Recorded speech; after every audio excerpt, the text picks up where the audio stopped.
University में political science के आप यूनिवर्सिटी में हेड हैं, जेएनयू के आप ही प्रोडक्ट हैं, एक प्रखर वक्ता और विद्वान आप हैं, तो मैं समझता हूं कि आप यहाँ के वातावरण को देखते हुए चंद लम्हों में अपनी बातों को रखेंगे। मुनेश्वर बाबू। बहुत बहुत धन्यवाद संचालक महोदय, और खास करके हमारे डायरेक्टर साहब देवनारायण बाबू। अब सभी जनों को कुछ कहना नहीं है मुझे। अब जो लास्ट में बचे हैं वह विद्वान लोग हैं, हम जानते ही हैं। आदरणीय देवन बाबू हैं, राम सुदेश बाबू हैं, और सम्मानित मंच है, हमारे प्रिंसिपल साहब हैं। हमें कुछ नहीं कहना, लेकिन एक बात जरूर करनी है, और वह बात है जो जाति है। ये लोग रास्ते में, चौक पर, चौराहे पर, पान की दुकान में, विद्यालय में, महाविद्यालय में, विश्वविद्यालय में कहते हैं कि जाति नाम की कोई चीज नहीं है। और अगर इनसे पूछा जाए तो हमारे बच्चे तो सर्वेश कुमार, दिनेश कुमार, महेश कुमार, सुरेश कुमार लिखते हैं, और ये निश्चित रूप से लिखते हैं मिश्रा, पाठक, द्विवेदी, त्रिवेदी, चतुर्वेदी। वो निश्चित रूप से अपनी जाति को दिखाते हैं, जाति को छिपाते नहीं हैं। हमारे लोग जाति को छिपाते हैं, और जो आंकड़े आ रहे हैं, आंकड़ा कुछ नहीं होता।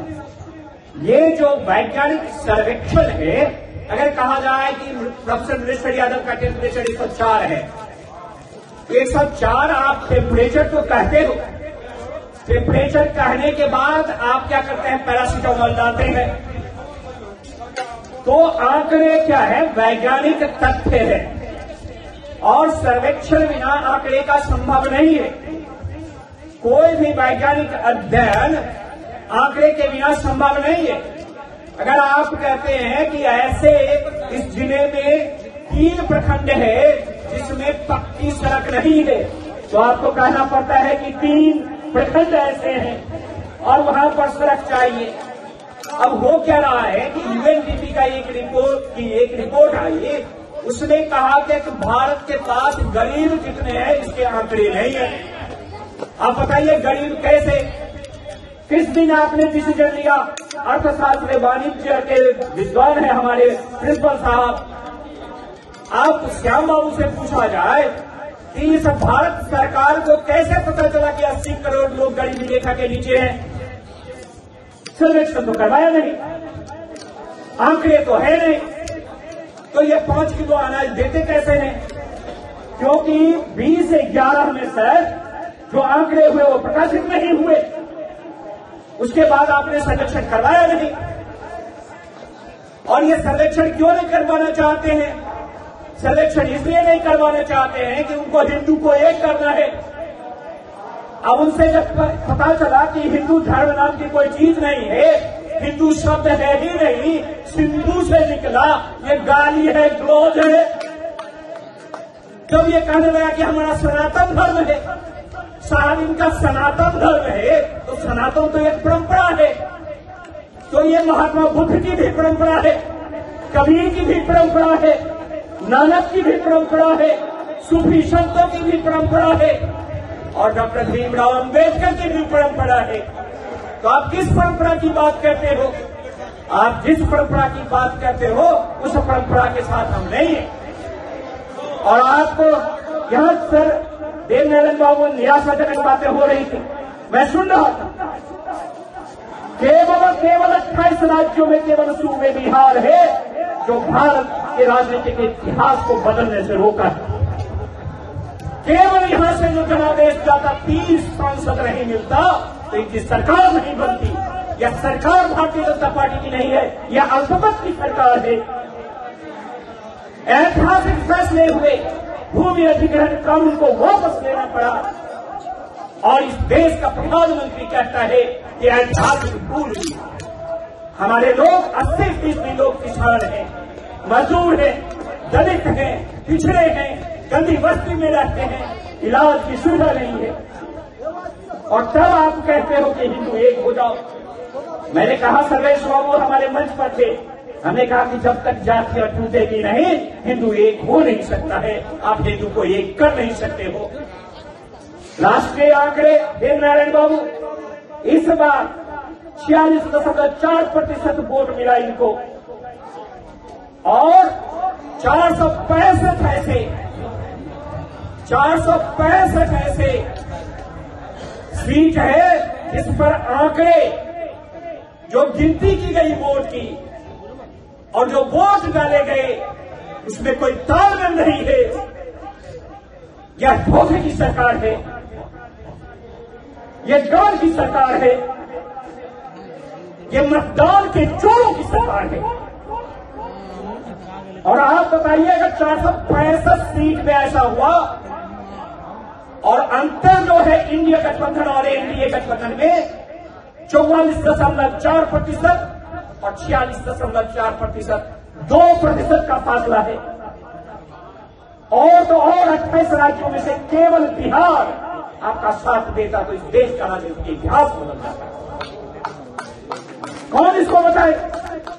और यहां की सरकार पिछली बार कैसे निराशाजनक बातें हो रही थी। अरे ये तो जुगाड़ से चल रही है सरकार। मुझे कहना नहीं चाहिए, जिस तरह की मुखिया की हालत है आप जानते हैं। और 45 विधायक वाले 45 सीट 245 में कितना प्रतिशत होगा संतोष जी?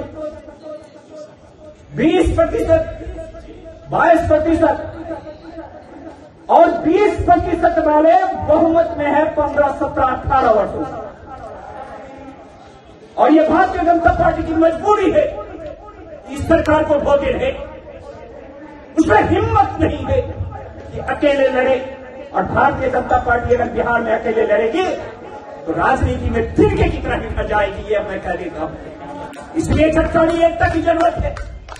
और आप संसद के लोकतंत्र में जब तक कुछ नहीं कर सकते हैं जब तक आप 49 हैं। जिस दिन 51 होगा इतिहास बदल जाएगा। इसलिए एक से एक को जोड़ने की जरूरत पड़ेगी। केवल और केवल माई समीकरण से काम नहीं चलेगा। और ये कहने के लिए ये प्रोफेसर साहब यहां खड़े हैं कि आप ये 49 को 51 तक ले जाओ। केवल 12,000 वोट का अंतर था, केवल 6 विधायक की कमी थी। और मैं मदन बाबू का शुक्रगुजार हूं कि 70 सीट मिले, उसमें सिर्फ 19 जीते। अगर 35 जीतते तो उप मुख्यमंत्री होते। धन्यवाद। आप अगर इस तरह के आंकड़े और इस तरह के रिसर्च करोगे और चुनाव लड़ोगे तो कांग्रेस पार्टी को भी अपना भी इतिहास डुबा दो। यह हालत। इसलिए आप सभी सुधीजन हैं, बुद्धिजीवी हैं, घबराने की जरूरत नहीं है। जुगाड़ टेक्नोलॉजी से इनकी सरकार चल रही है। जोर तोड़ से ऐतिहासिक भूल हुई इनकी सरकार चल रही है। हरियाणा में क्या हुआ? 0.3% वोट का फासला है सर, और वह भी तमाम डीएम, सीएम और पीएम के मिलने से हुआ। ऐसा नहीं है। इसलिए ये हिंदुत्ववादी को बारवादी राज दिला दीजिए। हमें कहते इस देश में सर हमारे वंशज अलग थे, आपके वंशज अलग थे, गुप्ता साहब के वंशज अलग थे। अरे सब भाई भारत मुनि की संतति कैसे हुए? गाली क्यों देते हो? कैसे गाली दे सकते हो हमको? हमारी संतति अलग थी। और भाई देव नारायण बाबू जब एक साथ नहीं है, भाई प्रोफेसर महेश्वर यादव भाई नहीं है तो जबरदस्ती हिंदू को एक कैसे कर सकते? और आजादी का क्या होगा? व्यक्तिगत स्वतंत्रता का क्या होगा? नागरिक स्वतंत्रता का क्या होगा? जम्मू कश्मीर के लोगों का निर्णय, हम राष्ट्रीय एकता चाहते हैं, अखंडता चाहते हैं, लेकिन हम उसे विकास के मुख्य धारा से भी जोड़ना चाहते हैं। अगर विकास के मुख्य धारा से आप नहीं जोड़ना चाहते हो और जम्मू कश्मीर को यहाँ के टाउन हॉल से निर्णय लेना चाहते हो तो वहां की जनता क्या करेगी? वो खुद अपना निर्णय कर सकती है, नहीं कर सकती। हम आपके बारे में, प्रोफेसर साहब के बारे में हमारे रिश्तेदार हैं, हम थोड़ा निर्णय ले सकते हैं कि ये सूट पहने या न पहने। ये सूट पहन के आए तो आए।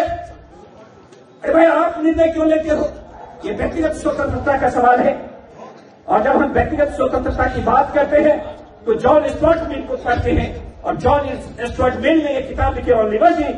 और जब उसे कहा गया ऑन लिबर्टी पर क्या कहा उन्होंने कहा, और उसे कहा जाता है कि दुनिया के जो चैंपियन ऑफ इंडिविजुअल लिबर्टी है उसे मिल को कहा जाता है। और सर कहा every individual is sovereign over his body and mind.